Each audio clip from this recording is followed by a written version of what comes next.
Hello and welcome everyone. My self doctor प्रेरणा सिंह और आज हम बात करेंगे foods to avoid in CKD, मतलब किडनी पेशेंट को क्या क्या खाना अवॉइड करना है, क्या क्या फूड आइटम्स अवॉइड करने हैं जो उनको नहीं खाने हैं। वैसे तो बहुत सारी चीज़ें होती है जो हमें चेंज करने की होती है, लेकिन किडनी पेशेंट के लिए क्या होता है, कुछ लाइफस्टाइल, कुछ डाइट, इनको चेंज करने की बहुत ज़्यादा ज़रूरत होती है। तो आज हम बात करेंगे डाइट की, मतलब कुछ ऐसे खाने की चीज़ें, कुछ ऐसे फूड आइटम्स जो हमें अवॉइड करने चाहिए। वो फूड आइटम्स क्या क्या करेंगे जो पेशेंट डायलिसिस की तरफ जा रहे हैं, ट्रांसप्लांटेशन की तरफ जा रहे हैं, उनको फर्दर डैमेज होने से रोकेंगे। तो सबसे पहले अगर हम फूड आइटम की बात करें तो हमारा क्या आता है, प्रोटीन। प्रोटीन किसी भी फॉर्म में, लाइक चिकन की फॉर्म में, मटन की फॉर्म में और डेयरी प्रोडक्ट्स की फॉर्म में हम लोगों को अवॉइड करना है, मतलब किडनी पेशेंट्स को अवॉइड करना है। क्यों अवॉइड करना है? जितना ज़्यादा हम प्रोटीन इंटेक करेंगे उतना ज़्यादा हमारा क्रेटिनाइन बढ़ेगा, डेफिनेटली क्रेटिनाइन बढ़ ही जाएगा। अगर बात करें किडनी पेशेंट को डाइट लेनी कैसी है, बिना प्रोटीन के तो रह ही नहीं सकते हैं। तो दो कंडीशंस आती है। किडनी की प्रॉब्लम अगर एक्यूट कंडीशन में है, मतलब अभी अभी शुरू हुई है, फ्रेश है, ज़्यादा टाइम नहीं हुआ है, तो वो लो प्रोटीन डाइट ले सकते हैं। किडनी कंडीशन अगर लंबे टाइम से चली आ रही है, मतलब क्रोनिक किडनी कंडीशन हो चुकी है, तो हम उनको नो प्रोटीन डाइट की एडवाइस करते हैं। बट कुछ पेशेंट हैं जिनका डायलिसिस स्टार्ट हो चुका है, उनको थोड़ी सी प्रोटीन का इंटेक बताते हैं कि उनको वीकनेस ना हो, बिकॉज डायलिसिस है तो वीकनेस होना बहुत ऑब्वियस सी बात है। अगर बात करते हैं नेक्स्ट फूड आइटम की, तो नेक्स्ट फूड आइटम में हम क्या लेते हैं? नेक्स्ट फूड आइटम आता है कैफीन। कैफीन किसी भी फॉर्म में होता है, चाय की फॉर्म में होता है, कॉफी की फॉर्म में। चाय और कॉफी में बहुत ज्यादा अच्छे कंटेंट में कैफीन प्रेजेंट होता है। अब कैफीन करता क्या है? डॉक्टर्स भी बोलते हैं, आम लोग भी बोलते हैं, लोगों की जो दादी नानी होती है वो भी कहते हैं कि चाय जहर का काम करती है। क्यों कहते हैं? क्योंकि कैफीन जो होती है, जो चाय में, कॉफी में हमें मिलती है, वो हाइपरटेंशन कॉज करती है, मतलब ब्लड प्रेशर को बढ़ाने का काम करती है। अब हमने पिछली वीडियो में जैसे बात की थी कि जो किडनी के पेशेंट होते हैं, जो CKD के पेशेंट होते हैं, उनमें क्या होता है, उनमें हाइपरटेंशन मतलब हाई BP और डायबिटीज़, ये दो कंडीशन मोस्टली देखने के लिए मिलती है। किसी किसी कंडीशंस में जिनमें हाई BP और डायबिटीज़ पहले से प्रेजेंट नहीं होती, वो किडनी की कंडीशन, किडनी की प्रॉब्लम आने के बाद आ जाती है, अपीयर हो जाती है। इसलिए हमें हाई BP को, हाइपरटेंशन को अवॉइड करने के लिए कैफीन को भी अवॉइड करना है। थर्ड फूड आइटम की बात करें तो आता है आर्टिफिशियल शुगर। आर्टिफिशियल शुगर हम क्यों अवॉइड करते हैं? आर्टिफिशियल शुगर जो होती है वो हार्मफुल केमिकल्स अंदर जाके रिलीज करती है। किडनी ऑलरेडी डैमेज है, अब ब्लड को फिल्टर आउट करेगी, आर्टिफिशियल शुगर की केमिकल्स अंदर गए हैं, ब्लड में मिक्स हुए हैं, तो ऑब्वियस सी बात है किडनी पे इफेक्ट होगा ही होगा। नेक्स्ट अगर फूड आइटम की बात करते हैं तो हमारा आता है सॉल्ट। सॉल्ट मतलब नमक। आपने सुना होगा, घरों में भी बोलते हैं ज्यादा नमक मत खाओ।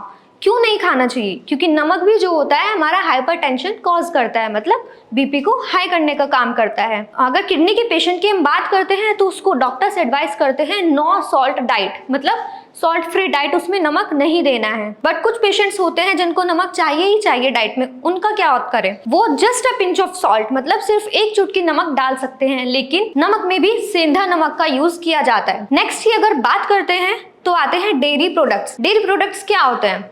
जैसे दूध हुआ, मतलब मिल्क और मिल्क से बने कोई भी प्रोडक्ट। इनमें क्या होता है, इसमें 3 कॉन्स्टिट्यूएंट्स हमारे बहुत अच्छे अमाउंट में होते हैं, जैसे कैल्शियम, प्रोटीन और फॉस्फेट। किडनी पेशेंट में ये तीनों कंटेंट को मेंटेन करके रखना बहुत जरूरी होता है, वरना लेवल्स हाई होंगे तो क्रेटिनाइन भी बढ़ेगा, यूरिक एसिड, यूरिया, सब वेस्ट मटेरियल जो बाहर हमारे निकलने वाले होते हैं वो सब बढ़ जाते हैं। उसके अगर हम बात करें, आजकल क्या चल रहा है, आजकल लोग होते हैं कि थोड़ा सा सर में दर्द हुआ है, फीवर हुआ है, वीकनेस फील हो रही है, तो गूगल पे जाते हैं, गूगल करते हैं कि हम लोगों को क्या मेडिसिन लेनी है। उसमें क्या आता है, पेन किलर्स आ जाते हैं, कोल्ड हुआ है तो एंटीबायोटिक्स आ जाती है। बट किडनी के पेशेंट के लिए पेन किलर्स और एंटीबायोटिक्स दोनों जहर का काम करेंगी। क्यों? क्योंकि एंटीबायोटिक्स अपने केमिकल्स अंदर रिलीज करेगी, कुछ पेन किलर्स जिनको हम NSAIDs भी बोलते हैं, NSAIDs भी बोलते हैं, मतलब non steroidal anti inflammatory drugs, इन सब चीज़ों को, इन दोनों चीज़ों को, पेन किलर्स और एंटीबायोटिक्स को अवॉइड करना है। वो फिर चाहे किसी भी तरीके से लिए गए हो, बाय डॉक्टर्स प्रिस्क्रिप्शन हो या खुद से हमने कहीं सुना हो, कहीं देखा हो, उसके बाद ली हो, मतलब सेल्फ प्रिस्क्राइब्ड ड्रग्स को। अब डॉक्टर के पास भी अगर जा रहे हैं, कोई किडनी का पेशेंट है, तो उसको बताना चाहिए कि मैं किडनी का पेशेंट हूँ या मैं पहले से ही दवाइयाँ ले रहा हूँ किडनी की, तो मुझे आप ध्यान रख के दवाइयाँ दीजिए। उसके बाद डॉक्टर कभी भी, कोई भी डॉक्टर पेन किलर और आपको एंटीबायोटिक्स नहीं देगा। नेक्स्ट की अगर हम बात करें तो आता है हमारा अल्कोहल। अल्कोहल तो हमारे लीवर और किडनी दोनों ही ऑर्गन्स के लिए डैमेज कॉज करता है, इसलिए अल्कोहल तो बिल्कुल भी लेना ही नहीं है। किसी भी तरह, किसी भी फॉर्म में अल्कोहल एडवाइस नहीं किया जाता है। Last but not the least हम बात करें वेजिटेबल्स एंड फ्रूट्स की।